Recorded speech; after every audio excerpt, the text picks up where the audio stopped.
Welcome back to the football rig. And here, where we drill, where we dig in into the details of Arsenal Football Club. Two topics, main topics here today. First and foremost is the reaction to the game, but I would start with that, and then I would go to the evaluation of our transfer window. But first, let's go for the transfer window. Here, I'm gonna start talking about. Hold on, let me just pull up this thing. Uh man, this transfer window was unprecedented, to be honest. One of the best I've seen so far from Arsenal. We signed eight freaking players in the transfer window with the spend of 300 million euros.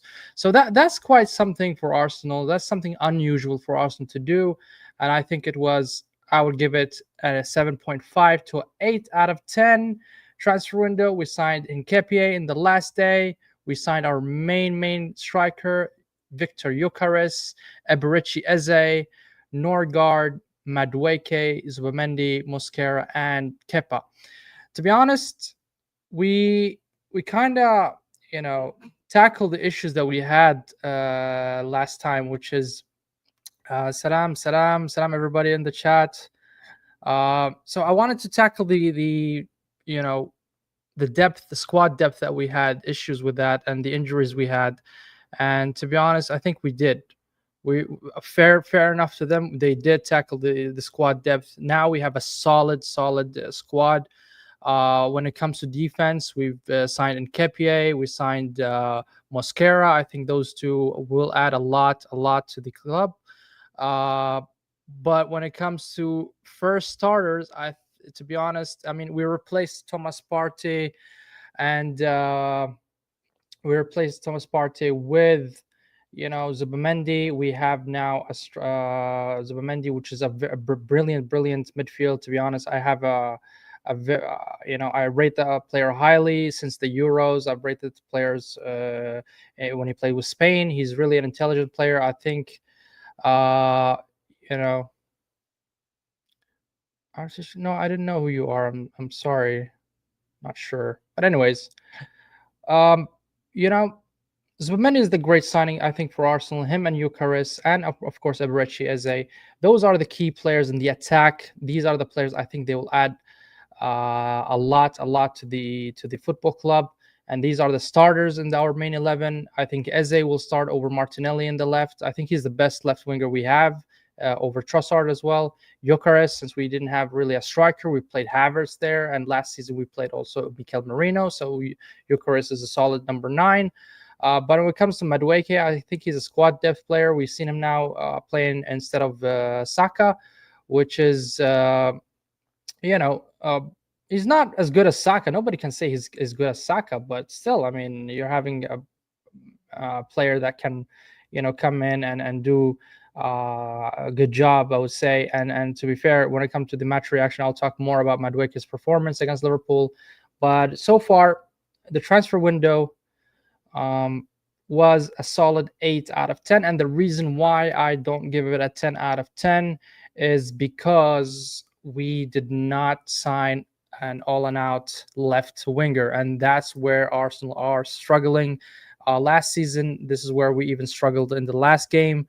Martinelli is a dead player for me. Trossard is not good enough for Arsenal to start, and that's why Eze was going to occupy that position easily going to play in the left side, because there's no competition whatsoever, and that's why I'm giving it 8 out of 10. But, for the outgoings, I think we got rid of a couple of players. I had it here in a list. Hold on a sec. Let me just pull it out quickly. To be honest, it's not looking so good. We didn't really recoup a lot of money, so that's the downfall of it. But we got some outs here. I saw Zinchenko in the last day. So the outs are Jakub Kivior. He went in a loan and with an obligation to buy, I think, with a package of 25 million euros. Reece Nelson on a loan to Brentford. Fabio Vieira to Hamburg. Alexander Zinchenko also on a loan to Nottingham. I think Zinchenko had it in the past 48 hours. Jorginho end of contract, so he left. Sambi Lokonga left to Hamburg in a permanent deal. I really don't know what was the transfer fee, but I don't really assume even it's a double digit number. Marquinhos went to some sort of club. I can't even pronounce Cruzeiro. Thomas Partey went to Villarreal as end of contract. Nuno Tavares to Lazio. Kieran Tierney to Celtic, and Takahiro Tomiyasu was released from the football club. So that's why it's 8 out of 10. You didn't recoup the money so far.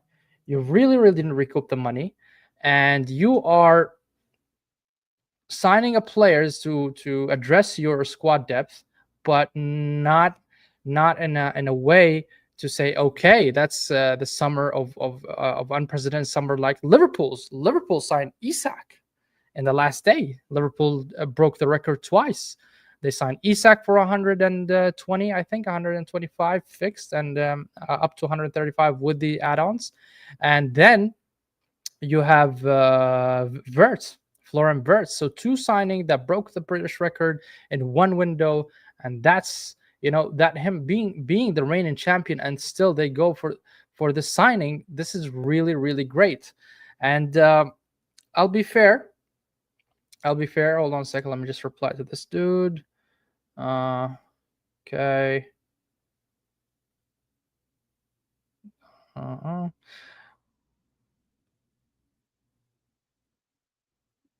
Yeah. So yes, Habibi, Norik Habibi. I wish we signed a player like Liao, man. I really wish we signed a player like Liao, or even you don't go for Liao, you go for Lukman. Lukman is a good player. Lukman is a really good player, and he could have easily played for the left side, and he would have helped us as in the attacking side. But 8 out of 10. Let's see what they do when it comes to the January transfer window, and I want to close the topic of the transfer window, but back to the yeah. So yes, Arsenal really signed good players. You cannot deny that. Nobody can deny from the Arsenal fan base. I think we're all quite content with the players we had, especially with the Eze and the Gyökeres signing. I think those are very, very crucial signings. I think those are going to elevate our levels when it comes to a quality of a team, and having a good attacking side. But this is kind of a segue towards the next topic that I'm going to really drill deep. I'm a football rig, so I'm gonna drill deep into that, because I was really, really frustrated watching that game, and you can check out in the watch along that I had. Mikel Arteta really screwed up, and whoever says otherwise is delusional. He doesn't know football. He doesn't understand football, and he should go watch another sport if he's an Arsenal fan and thinking that Arteta was good. And I saw a lot of people in social media and the YouTube where they're talking about Arsenal played good. We managed to hold them off for the first half, but I'll be fair, that's not a squad you go into to send a statement that you want to win a league. That's not a squad. You don't play almost 4 defenders and 3 pivots or 3 defensive midfielders and you expect yourself to win. That's an obviously, you're there not to lose, but you're not even there to win. So I don't understand the notion or how people interpret that game, but for me it was quite disastrous when it comes to Arteta's way of setting up the team and the squad. And why I'm saying it's a segue from the transfer window, because you brought in good players. You brought in Eberechi Eze, and you have Odegaard on the bench, and you have Nwaneri in the bench, and you're playing Mikel Merino as your number 10. Why? Why the hell are you playing Mikel Merino as a number 10? I really do not understand that selection. I do not fathom the way Arteta is reading the game. It's completely fucked up beyond all recognition, guys.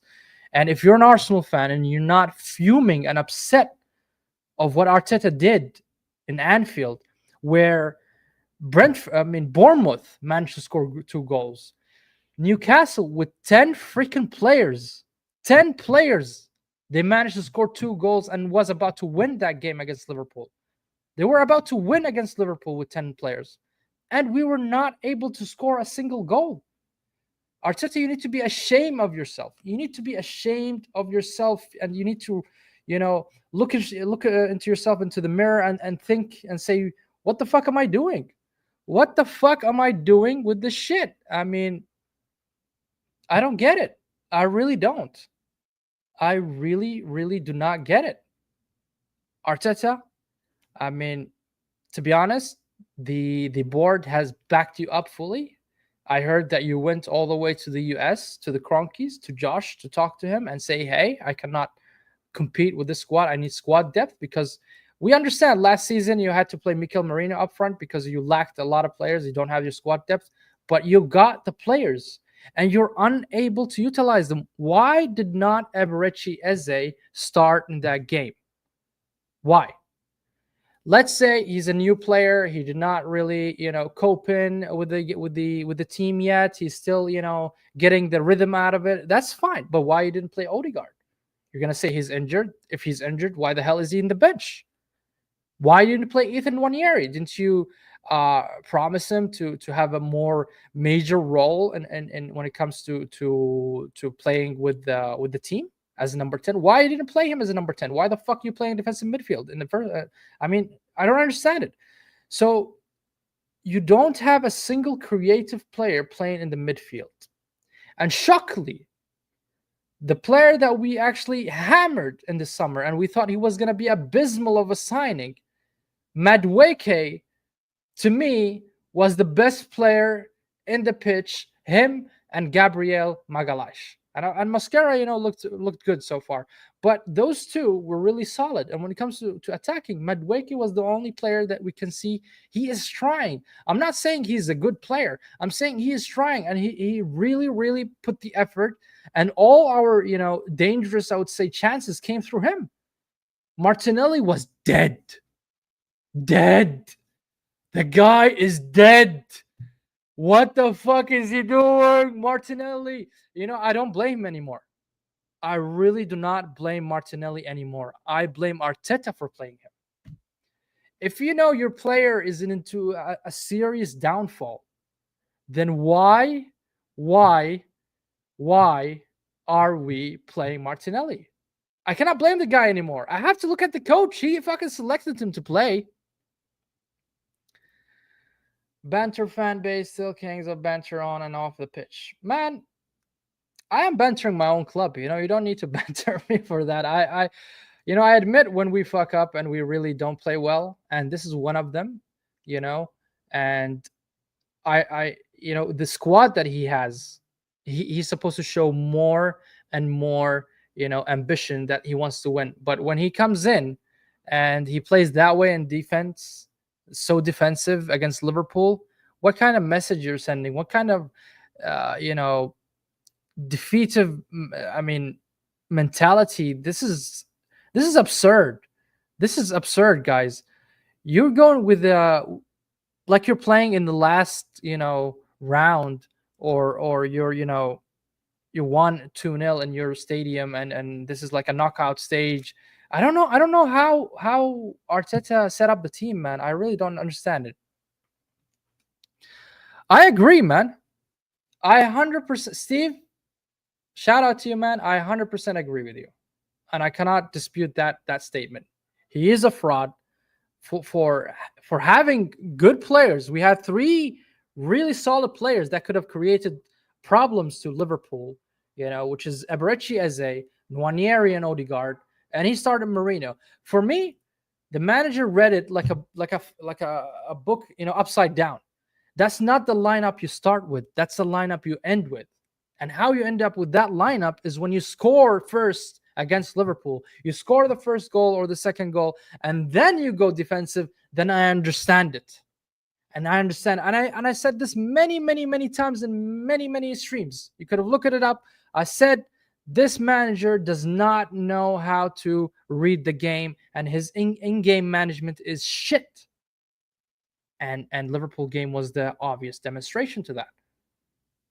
You play to draw basically, and then you lose.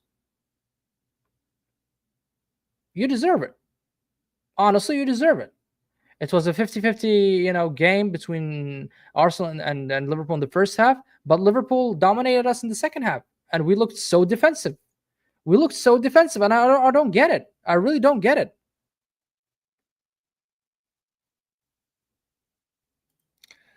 I never said he came to win, man. I told you he came to for a draw, and when you go for a draw against Liverpool, they're gonna hammer you.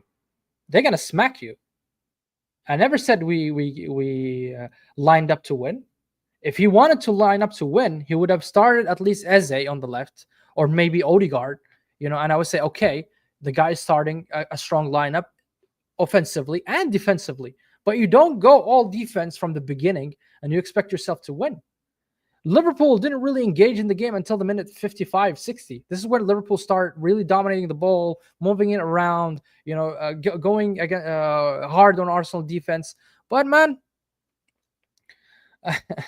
bringing on Dowman to act in the box to win an Oscar and get a pen to get a draw. What kind of?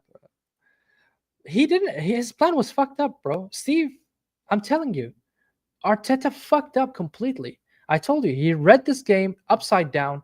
You don't start this lineup. You go on the offense. You try to score a goal, even if it's Anfield. I don't care. I don't care. I believe that you have a strong squad. You can actually go and try to score against Liverpool.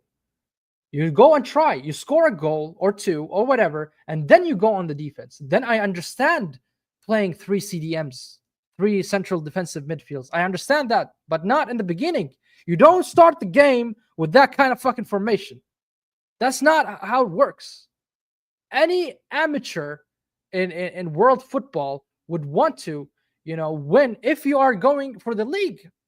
If we are Brentford, if we are Bournemouth, if we are any mid-table team, then yes, we understand the capabilities of the team, that you're not going to compare, not going to compete against Liverpool. But you had a good squad. Your squad has been playing together for many, many years. Many years.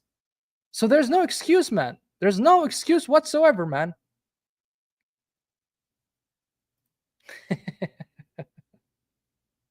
That was a howler. That was a howler, man. That was a howler. Like Max Dowman is gonna, score, and we're all gonna rile up behind him and say, "Wow, it's not, man. Man, it's not." I 100% agree, man. I've been Arteta out since last season. Just for your information, Steve, I'm not really an Arteta in, and but he is our manager. And what can I say, man? What can I say? Again, Steve, I'm not disagreeing with you at all. I totally agree with you. Art in this particular game, even in the last season as well, he really fucked up, even against PSG, where you are losing, in the second leg, and your first substitution is a defender. So that shows the mentality of this shitty coach. I mean, for me, a knockout stage, if you lose 1-0 or you lose 10-0, what's the difference?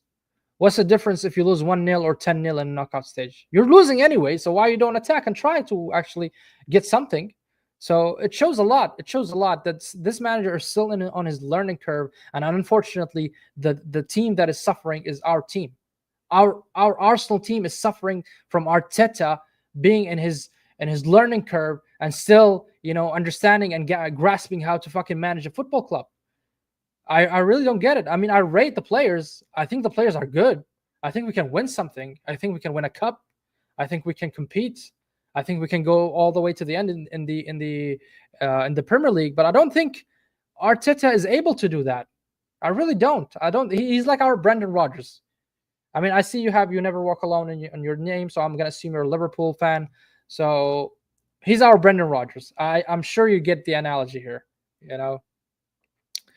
If Arteta don't win a major trophy this season, should be sacked after spending over €1 billion in 6 years to win one FA Cup. And funny enough, Steve, Arteta won the FA Cup with the squad that he inherited from Emery.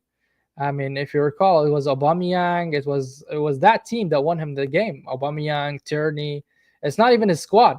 and now he overhauls the squad and gets us, somehow. Look, I'm not gonna deny the fact that he got us from a bantering club to a club that is, competing here and there, but he's not able to get us over the line. He does not have that in his pocket. He does not have in this. Somehow, it's against his portfolio. I don't know what's wrong with him, but I think that's what's happening with Arsenal, and Arteta. Give Arnie a Carlo Ancelotti a club the squad. They win quad in 2 years. Okay, I'm not. I'll not say we're gonna win the quad. And that's a overreach statement, but we're gonna win something. I'm telling you, we're winning something. With any manager, we're winning something. We're winning the FA Cup. We're probably gonna, maybe we're gonna win the league. And even though we don't have a heritage in the Champions League, I think the team is good enough to do it. Really, I believe that. I strongly, strongly believe we have the squad to really compete on all fronts. I don't see a reason why not. Man, don't be salty, Steve. I'm agreeing with you and everything, and then you come with this howler of a comment, man. Don't test me, please, man, Steve. Arteta really needs to leave. If he doesn't win a trophy, a major trophy this season, I'm talking about either the Premier League or the Champions League, then I think he should leave. I don't think even an FA Cup is enough. I don't think Carabao Cup is enough in this stage when you spend 1 billion over 6 years and you're having all the backup, you had all the PR behind you. I mean, you don't. I never seen a manager that got all this hype behind him, man. All the media is backing up. Trust the process. Trust the process. He's gonna deliver. He's gonna do this. He's gonna do that. And and then what? And then what? There's no excuse anymore. The well is dry. The well is dry. Arsenal fan base are tired. We didn't go with 5 years without a trophy, and accept this kind of, uh, I would say 10 year from Arteta. It's just awful. It's just awful, man. It's just awful, man. I really, I'm upset. I'm so upset. Supporting this club for over 25 years, and a lot of people will say this is our best era. We're now blah blah blah. We're having, we didn't lose to a six club, a big six team since April 2023. I don't fucking care, man. If you lose to Liverpool or lose to Chelsea or lose to Manchester United, what does that do me, man? What kind of statistic is that, man? What kind of bullshit is that? You're telling me that we are here and we didn't lose against any of the big six teams. Man, shove that statistic in the place that doesn't see the sun. That's what I'm going to tell you, to shove that statistic. I don't care about that statistic. I don't care about progress. I care about winning trophies. This is the metric of any football team, is how many trophies you got in the bag. That's what really makes the fan support, the club. And this is, I supported Arsenal when we were in the, competing against the Manchester United of in back in 03 and 02 and 04. That's the time I supported Arsenal. I really, really supported Arsenal. I saw my team competing, going head to head with Sir Alex Ferguson. And now we're unable to compete with Arne Slot, who came in without any signing and snuff a trophy and snuff the league out of Pep Guardiola and Arteta is just fucking watching and give us this stupid ass excuses every time in his press conferences. It's just ridiculous, man. It's just ridiculous, bro. Yeah, man, and this is the frustrating part, Steve. This is really the frustrating part. When you have such a really good summer, you're signing 8 players, you addressed your needs, you got your number 9, you got the creative midfield that you want in Eberechi Eze, you got some squad depth. I'm not going to say wow of a squad depth, but I mean, still, you got Norgard for 10 million. That's a really smart business. You got Madueke.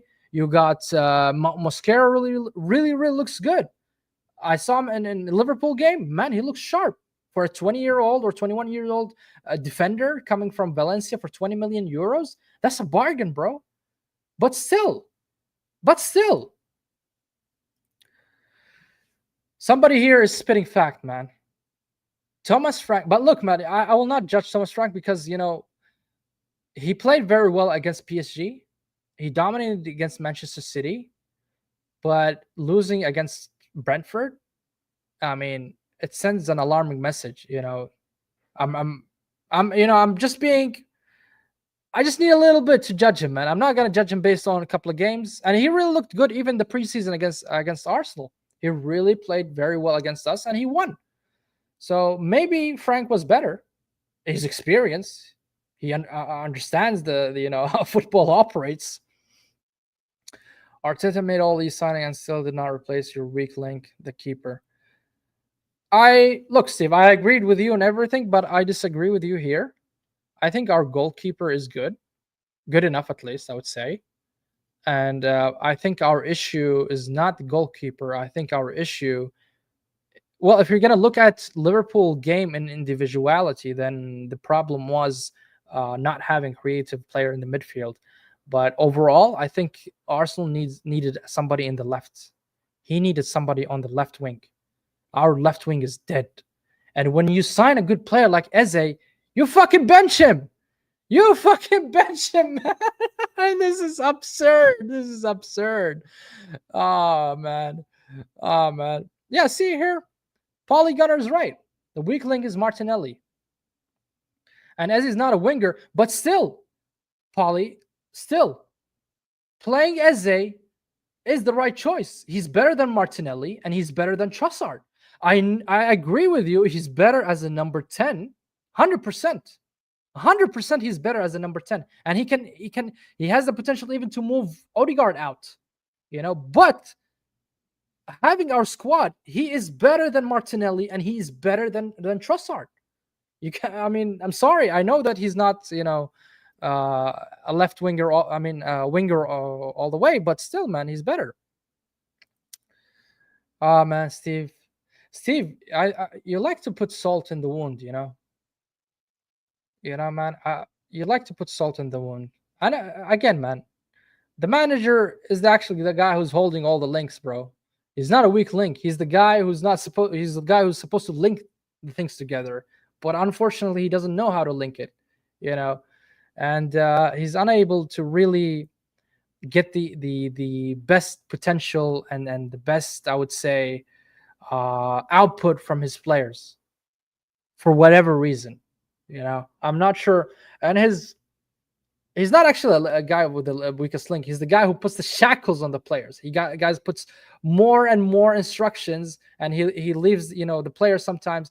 And let's be honest, I'm really really concerned about few things. First of all, Arteta, we did not see him progress our attacking players. We did not see him progress Martinelli. Martinelli actually regressed. Odegaard actually regressed. The only player, and I'm starting to believe that he's regressing, either because of the form, because of the injury that he's having, which is Saka, but I cannot say that because of his output. His output is still there, so I'm not going to say anything about Saka. But every single player, Trossard, when he came, he banged for Arsenal. But now, where's Trossard? He regressed. This manager is unable to develop his attacking players. I'm really genuinely starting to believe that. And I'm really scared for Gyökeres. I'm scared for Eze. I'm scared for Nwaneri. I'm scared for Max Dauman. And all these players that I just mentioned to be inserted with the Arteta chip in their brain, and they actually turn and flop. Gyökeres, I cannot blame him because he didn't get service that game. Where's the player who's going to pass him the ball? Nobody's passing him the ball. Madueke is not even crossing the ball to him. Martinelli just running like a headless chicken. So who's creating for Gyökeres? How can I blame a striker, a number 9, who's considered to be an all number 9, and blame him for that and say he's a flop? I cannot say he's a flop. Our manager's a flop. He didn't get the chances. He didn't get just the chances so he can really say, oh, shit, he missed a lot of chances. And now I would say, oh, Gyökeres was a flop. I cannot say that. But what I can say definitely I can say that this coach did not put the right squad formation and tactics for us to win the game. That I can say for sure. Let me read some comments here. Your manager has had your team in a chokehold last 3 years, stopping them winning a major trophy. Yeah, man, I just said it. Yep, you're right, Steve. The more you know, Arteta is starting to really be afraid. He's more afraid than losing. The fear of losing is overcoming the desire to win. I don't know if it makes sense, but it makes sense in my head. I don't know for you guys, but it really makes sense to my head. When he goes against the big six teams like Liverpool, City, or whatever, even the Manchester United game, even if you guys watch the Manchester United game, he played almost in a similar game, a similar way. He relied on set piece and he got the set piece and he scored. Ah, the guy has a type A personality, and for the most part, I don't think that's conducive to becoming a top manager. Agreed. Agreed, man. He lost the fire. He's just scared of getting sacked. I don't think he's scared of getting sacked because he really been backed up. I mean, obviously, if you don't deliver to a certain point, the boards should sack you. I mean, look at Bayer Leverkusen, 2 games, 2 games in the league, and they sacked Ten Hag. Speaking of standards, Bayer Leverkusen, who sold their major players, they sold Frimpong, they sold Florian Wirtz, and they really didn't back them up with players that, excuse me, back them up with players that actually can compete. And yet they gave Ten Hag 2 fucking games, and he's out. And he's out. He's sacked, man. He's sacked. I really think it is. It is. I think it's a do or die season for him, man. Either you're gonna be or not to be. That's the season for Arteta, to be or not to be, in my opinion. Guys, hit the like button, subscribe if you're new to the channel. I really appreciate it. Leave a comment, interact with me here, and I want to hear your thoughts. And Polygunner here, I think you're one of the, I would say, mature Arsenal fans. Maybe correct me if I'm wrong, but it seems that you are seasoned as well to have such an input.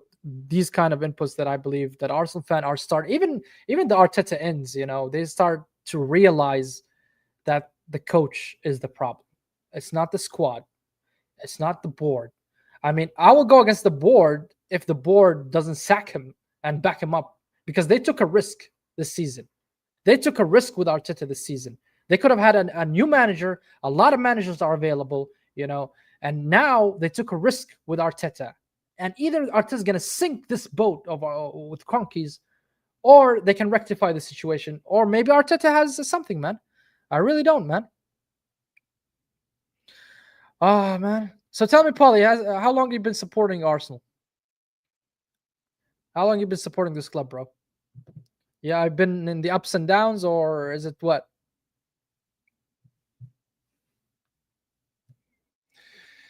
But yeah, guy, I don't know what to tell you, but to be honest, the game was horrible to watch, painful to watch, and I don't get these fans, or Arsenal fans to be specific. They were uh, fairly new. All right, no problem, bro. But what I'm trying to say is some are Arsenal fans and YouTube especially I've seen are defending this kind of performance, and I really do not get it. I really do not get it, guys. I really cannot understand how their brain works. How can you defend such a shit performance? How can you defend, a team that is going all in all defense? I cannot. I watched Chelsea even back in what, 06, 07, when Jose Mourinho was there. They were playing very defensive and nasty football. But this football, this is haram football. This is haram football, what we're watching, guys.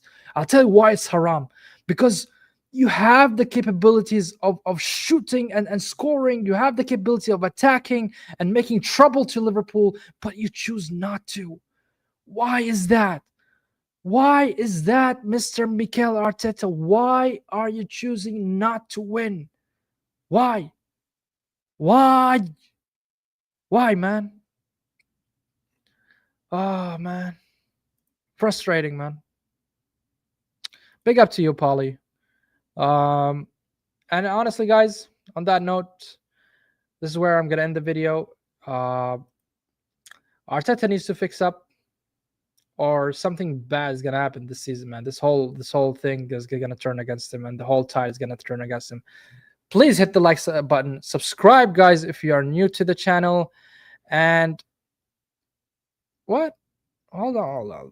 Calling out as well as all shows too much.